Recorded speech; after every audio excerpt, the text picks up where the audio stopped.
This is the Lone Crater YouTube. We hope this video helps. You begin by fixing the skeleton. Identify the subject and the verb in each sentence and make them agree. Once done, prefer active voice because it makes intent clear and reduces wordiness. Passive can hide who did what. Make sure to choose the correct tense for your message, present for facts, past for events, and adjust auxiliary verbs accordingly. This first step prevents many common errors and gives you a firm base to layer modifiers, clauses, and punctuation without losing clarity. You now refine meaning by fixing modifiers and sentence flow. Place adjectives and adverbs next to the words they modify so the reader knows what you mean.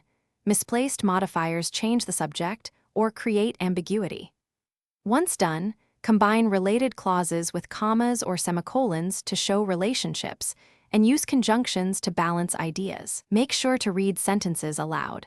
This reveals awkward pauses and dangling words, so you can adjust order. You finish by polishing and testing your work. Proofread for tense consistency, subject-verb agreement, punctuation, and word choice. Once done, enforce style consistency, serial comma, capitalization rules, and number formats because consistency improves readability.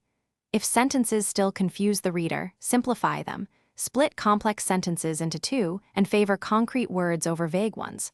Troubleshooting tip.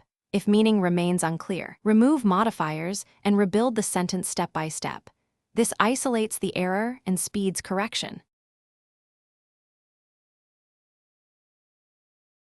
Thanks for watching. Consider subscribing if we helped you.